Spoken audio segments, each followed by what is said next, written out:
responsabilidade civil do Estado, quando a gente está falando em responsabilidade civil, está falando sobre indenização, um dano causado a alguém pela administração. Então, existe, sempre falei desde o começo, todas as aulas eu sempre embuti isso aqui. Quando fala de Estado, a responsabilidade é objetiva. Pelo simples fato do Estado prestar serviço, ele tem a obrigação de indenizar quando está errado.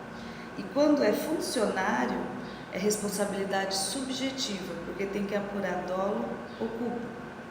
Então, aqui está falando na página 1 que a responsabilidade civil é a obrigação de reparar danos lesivos a terceiros, seja de natureza patrimonial ou moral. Então, a responsabilidade do Estado ela pode ser contratual, através de um contrato que foi feito entre a administração e administrado, ou extracontratual.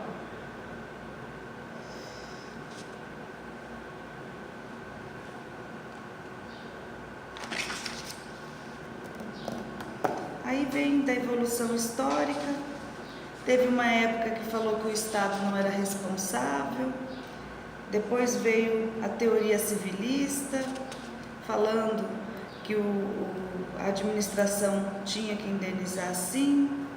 Aí depois veio a teoria da culpa civil, que é a responsabilidade subjetiva. Na teoria civilista, lá na página 3, ela tem base na Common Law, lá dos Estados Unidos. Só que aqui no Brasil foi superada pelas teorias publicistas, ou seja, fundamentada na autonomia do direito administrativo. Existe a teoria da culpa administrativa, que é a culpa do serviço, ou culpa anônima. Tem a teoria do risco administrativo, que é mais ou menos isso que hoje nós temos no Brasil. Fala assim que essa teoria do risco, basta a relação entre o comportamento estatal e o dano sofrido pelo administrado para que surja a responsabilidade civil do Estado, desde que o particular não tenha concorrido para o dano. Seria a responsabilidade objetiva ou sem culpa do Estado.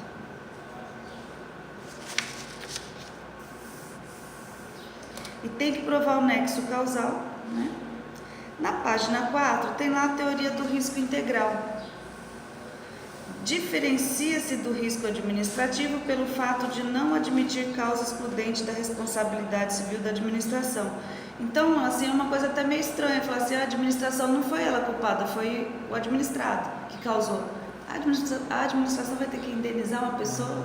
Então fica assim, né, como risco integral, só porque eu sou administração, eu tenho que indenizar mesmo não tendo culpa?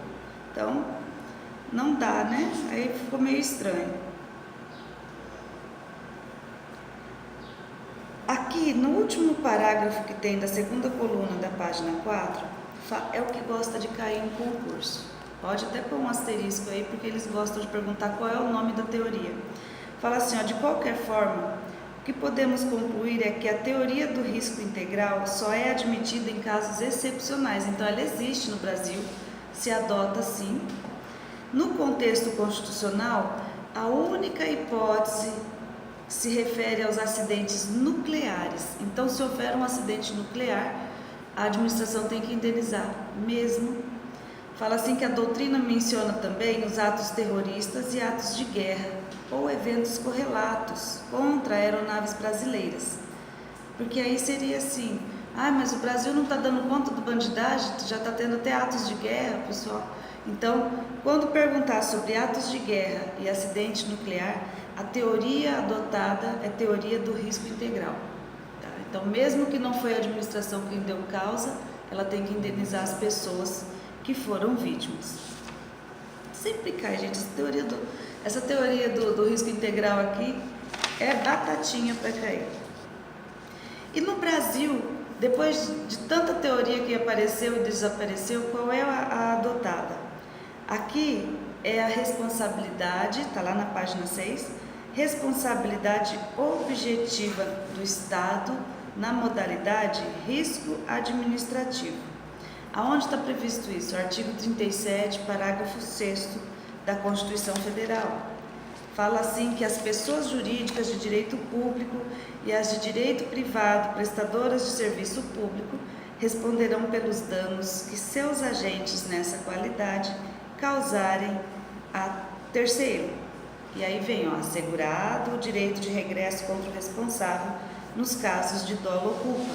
Então, lá no parágrafo 6º do artigo 37, fala assim, a administração é responsável objetivamente e os funcionários responsabilizados subjetivamente, através de ação regressiva.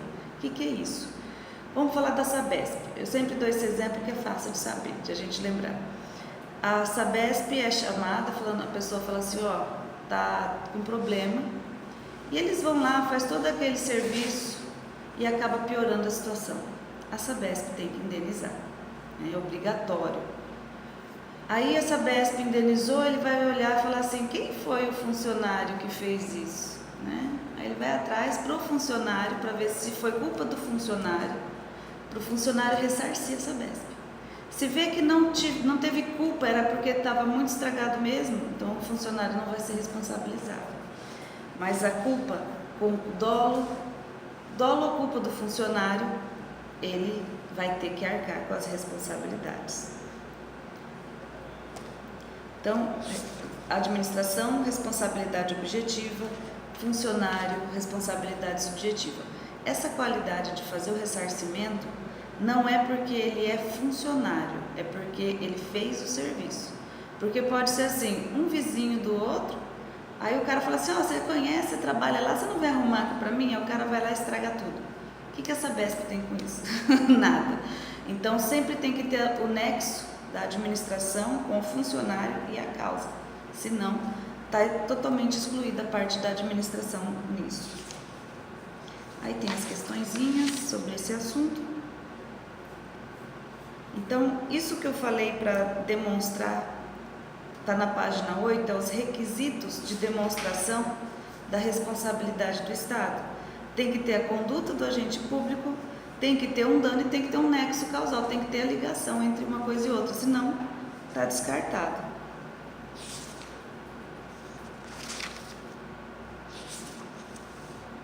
Nexo de causalidade, já vou explicando aqui. Na página 12, quais são as causas excludentes ou atenuantes da responsabilidade do Estado? Fala assim que a teoria do risco administrativo admite as seguintes hipóteses de exclusão da responsabilidade civil do Estado. Então, se acontecer uma dessas três causas, o Estado não tem que indenizar. Então, caso fortuito ou força maior, culpa exclusiva da vítima e ato exclusivo de terceiro. Então, quando a administração não tem nada a ver com a situação, ela não vai ressarcir ninguém, tá? Então, o que é caso fortuito ou força maior? Eventos humanos ou da natureza do qual a gente não consegue evitar. Um desabamento, uma avalanche, uma chuva que acaba com tudo, não tem jeito. Como é que você vai falar assim, olha, eu acho que vai vir um tsunami, mas tá bom. Aí na página 13, lá em cima está falando assim, todavia, o caso fortuito ou força maior exclui a responsabilidade objetiva do Estado, mas ela admite a subjetiva, porque pode falar assim, lembra lá de Minas que teve a barragem que rompeu? O Estado foi lá e quebrou alguma coisa? Não, só que ele foi omisso, ele não cuidou, não mandou funcionários para ver, então essa parte subjetiva é responsável sim. Culpa exclusiva da vítima, a pessoa que foi lá e quebrou o cano, vamos falar na parte da Sabesp, e quer que a Sabesp indeniza. Que jeito? Não vai. E o terceiro no meio é a mesma história, o do vizinho que eu falei, foi lá, fez toda a conversa e a administração não tinha nada a ver com isso.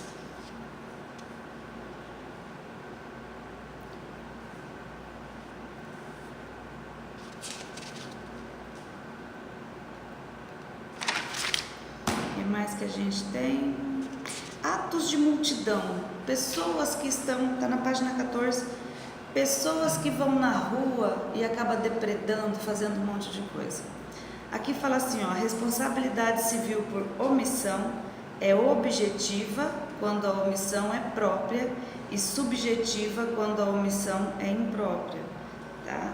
Então, aquela imprópria na omissão que deixou de fazer as visitas, deixou de fazer a vistoria.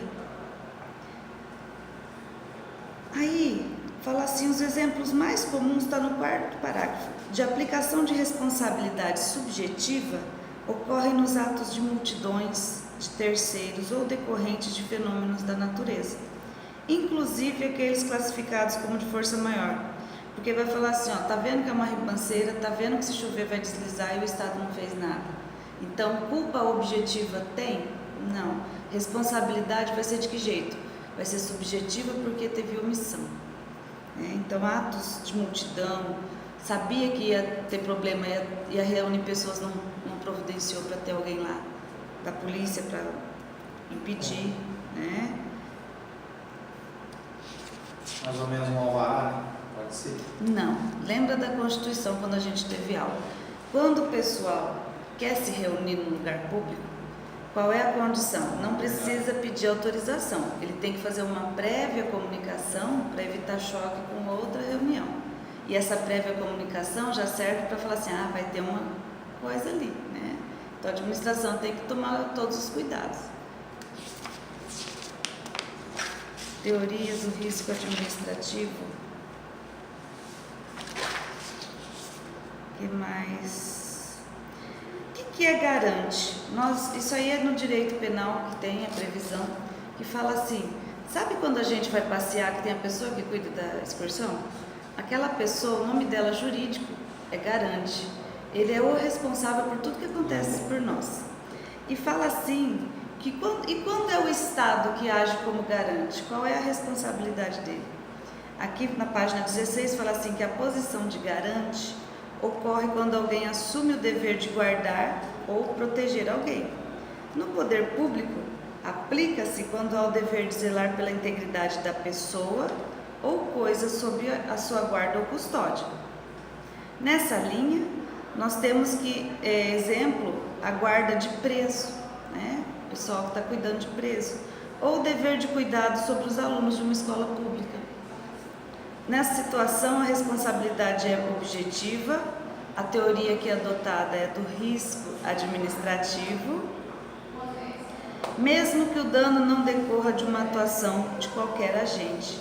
Então, é presumido uma omissão, porque o Estado era obrigado a estar garantindo a segurança desse pessoal.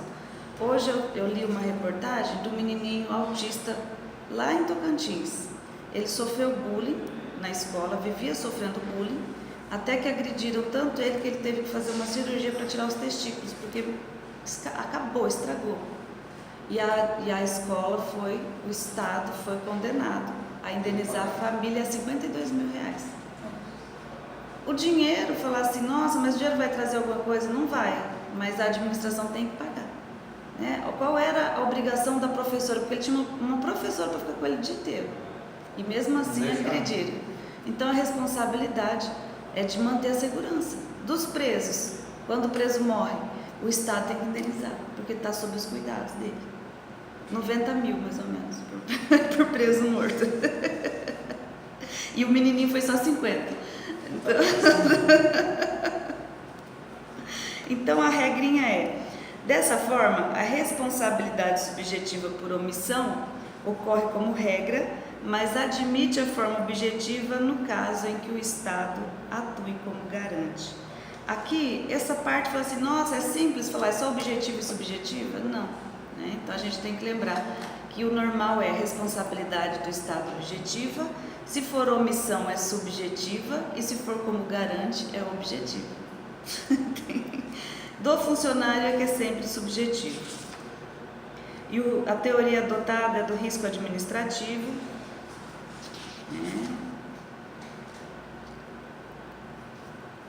Reparação do dano pode ser de dois jeitos, a pessoa vai lá, fala que aconteceu, é o que menos acontece, né? A administração fala, nossa, coitada, eu vou te indenizar.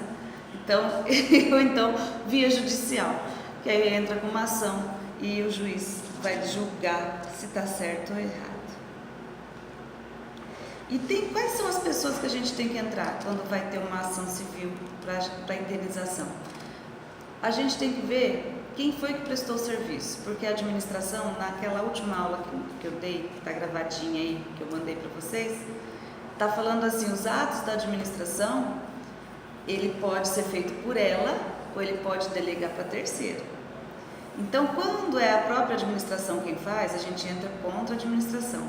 Quando é o terceiro, quando é a prestadora de serviço, a gente entra contra ela, com ação regressiva que se não pagar a gente vai contra o Estado, porque ele está representando. E está falando aqui na página 17, a ação de indenização é movida contra a pessoa jurídica de direito público ou de direito privado prestadora de serviço público. O direito de regresso nada mais é do que, já que a administração teve que pagar, ela vai ver quem foi que causou o dano para poder ressarcir aquilo que ela teve de prejuízo. Denunciação à lide. Esse nome é quando você entra uma ação contra uma pessoa e ela fala assim, mas não fui eu, não, foi... É como se fosse dedar. Denunciação à lide é chamar, né, outra pessoa que tem a obrigação de indenizar, fala assim, eu não vou pagar sozinho, não tem mais gente. Pode chamar que tem. Então, direito de regresso é isso, praticamente. Prescrição. Os atos da administração, lá na página 21, quando ele pratica alguma coisa ou quando a gente quer cobrar alguma coisa, 5 anos é o prazo prescricional. Depois já não tem mais jeito de cobrar nada. Aqui na prescrição fala assim, no que se refere à prescrição, devemos considerar que 2 ações podem ser propostas. Em face do Estado, movido pelo terceiro lesado, ou ação regressiva contra o agente, nos casos de dolo ou culpa, movido pelo Estado quando condenado, tem que reparar o que ele causou de prejuízo. Quanto ao prazo prescricional da ação movida pelo terceiro lesado em face do Estado, a divergência, eles falam que é 5 anos, é o prazo quinquenal. É o padrão, né? Quinquenal. Aí o STJ fala assim, que é imprescritível, né? Então aqui existe um decreto, existe as leis onde falam da parte de ato administrativo, que vão prescrever, fala assim, 5 anos. Aí vem o STJ e fala assim, mas eu acho que é imprescritível a indenização, tá? Porque senão vai ficar beneficiando. Então, quando falar assim, é ação regressiva contra um funcionário, é ação que a pessoa tem que cobrar do Estado, 5 anos. O que eles estão falando desse imprescritível é quando eu quero cobrar um dano moral e patrimonial que foi decorrido de tortura. Então, é crime contra a humanidade, é uma coisa muito diferente. Então, quando for para cobrar dano moral e patrimonial decorrente do regime militar de tortura, não tem prescrição, né? Os direitos humanos aí sempre prevalecendo. Então, qualquer outro tipo de dano, o prazo é quinquenal, 5 anos. Só que se esses atos forem decorrentes de tortura do período militar, não vai ter prazo, tá? É imprescritível. E aqui, onde está escrito isso lá na Constituição Federal, artigo 37, parágrafo 5º, fala assim, entendia-se sem muita discussão que as ações movidas pelo Estado em face do agente causador da ação, em caso de dolo ou culpa, eram imprescritíveis nos termos do artigo 37, parágrafo 5º. Falava assim, a lei estabelecerá os prazos de prescrição para ilícitos praticados por qualquer agente, servidor ou não, que causem prejuízos ao erário. Então, até aqui era quinquenal, e o que está inscrito em pretinho fala assim, ressalvadas as respectivas ações de ressarcimento. Então, essa partezinha aí seria imprescritível. Aí, no caso de dano ao erário é o dinheiro da administração, era considerado imprescritível independentemente da origem.